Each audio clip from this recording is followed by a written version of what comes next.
Interest rates slashed again. Let's have a look. Hello everyone, Florian.heise here, and welcome to another episode of HeiseSays. Grab your stein of coffee. Let's look at this article from Yahoo Finance about savings interest rates getting slashed. Now, I didn't know there were any high interest rates. I'm jumping through 50 million bloody hoops at ING to get 1.25%, and that's only capped on a 100 grand deposit. So yeah, you know, interest rates, earning interest on savings. That's for the young'uns here watching. That's a thing that happened back in the day.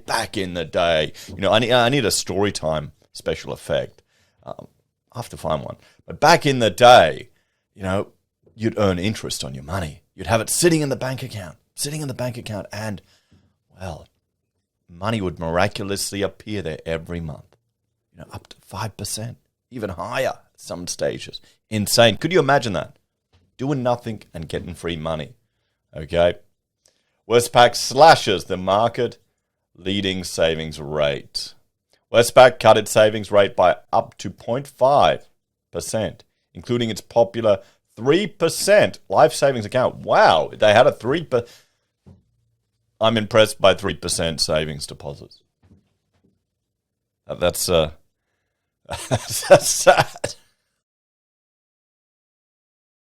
3%. And don't worry, guys. I had that Rabo bank, you know, extra interest. Jumped through all their hoops. Westpac Life account now offers a maximum 2.5% interest for savers between 18 and 29. See, this is age discrimination.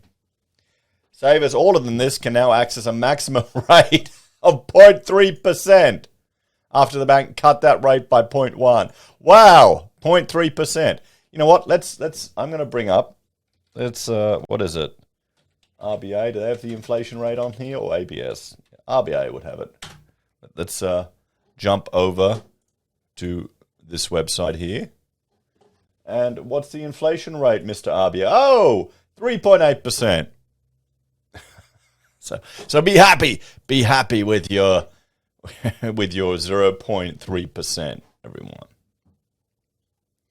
The bank also reduced its maximum introductory saving rate on eSaver accounts by 0.1. The new maximum is 0.3 for the first 5 months before it reverts to 0.05%. Wow, so generous. This is why people are going in housing in Australia. If you got money, what's the point in sitting it in a bank account? I'm sitting on cash because I'm in the process of doing a construction project that's losing value. Australia's retirees have seen a hit. Westpac also cut its retired account by 0.05% to 0.15 for balances below 250 grand. Savers with balances above 250 grand will see a rate cut of 0.1% to a new rate of 0.3. There you go, everyone. I mean, this is pathetic. Look at these rates. Look at these rates, guys. You know, there you go, 18 to 29, up to 30 grand. So for 30 grand, you're still getting bugger all interest. It's probably to help the young'uns get into that house deposit, guys. And if you watch my rant video about the RBA, you know, just buy one of those cheap properties that's going to be super cheap right on the coast, you know, eastern suburbs of Sydney that the RBA are predicting.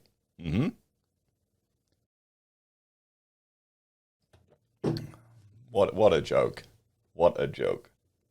The cuts to the Westpac Life account for younger savers effectively ends Westpac's claim to holding the market-leading rate, with it now offering the same rate as Bank of Queensland's Fast Track Starter account. The BOQ rate is also only available to young Australians, including savers 14 to 24. What if you're below 14? The 3% life account for young adults has been an outlier in the market, with an interest rate way above any other savings accounts, and even after the decrease, it retains that position, said Kenstar Financial Services Group Executive Stephen Mickenbecker. The savings cut will disappoint first-home savers who are already battling exploding property prices, which keep the target moving further away. Yeah, I mean, it's a joke. It's a complete and utter joke, isn't it? You can't. This isn't savings. This is putting a dent in the inflation that we're copying. I filled up the car the other day, guys. Nearly spent $100 just putting petrol in the car. He added that the 0.1% cut for savers older than 29 will also be a sting, as it comes off the back of 2 years of falling rates. RateCity.com.au research director Sally Tyndall said it's a good reminder for Australians to check if they're getting the best deal. She noted that cuts come despite no move by the Reserve Banks of Australia's official interest rate since 2020. People need to be shopping around and reading the terms and conditions if they want the highest rate, Tyndall said. For example, even within Westpac, rates range from 0.05 to 2.5%. With record levels of household debt in the banks since COVID, it's important to proactively look for a decent rate. Well, no. I mean, what this is telling us, everyone, is that it's important to pay down your debt, because it's going to be much more. Even putting extra money off the mortgage is going to be smarter than saving cash. I mean, this is just nuts. So, what's the solution or takeaway to this, guy? Well, here's the thing, everyone. These rates are a complete joke. They're a complete and utter joke. Inflation is getting higher. Well, hopefully it's transitory and it will disappear, but we'll have to see. And remember, they don't really measure the cost of housing in inflation properly. So, what's the point? If housing is such an important part of the life of Australians, if people have to struggle so much to save a deposit, I mean, honestly, the solution would be to increase interest rates. But, yeah, they could do it. They could pump it up a few rates. It'll cool housing. It'll stop the energization of that sector. But the fear is the impact it'll have on other parts of the economy. They don't want to do it. It'll destroy confidence, which is hanging by a thread right now. So if you're in this situation, you're struggling to save, get rid of your debt first. It's more cost effective right now. Just demolish your debt. Have an emergency fund. 6 months of cash sitting there. Don't even worry about that. It's just going to deplete now with inflation and the crappy interest you get. And get rid of your debt. No one in Australia should have credit card debt at the moment at all anymore, ever again. And yeah, I mean, it's a joke. As always, let me know your thoughts and opinions on this one. Where are you getting good interest rates? And before you let me know in the comments about your super duper, crypto tether coin that you're staking on Binance, guys. That's not a level of risk that everyone's comfortable with. You got to trust Tether, you got to trust Binance, then you got fees shipping money in and out. And yeah, I mean, we're not talking comparable products here.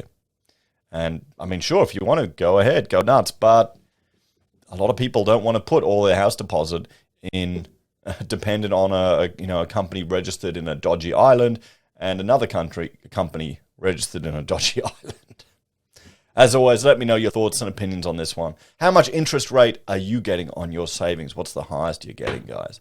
As always, if you're a fan of the channel and want to support us, there are a few ways you can. You can join us on YouTube or Patreon. Sign up for SelfWealth or Stake. Use our affiliate links at Amazon, eBay, Independent Reserve, or AussieBroadband.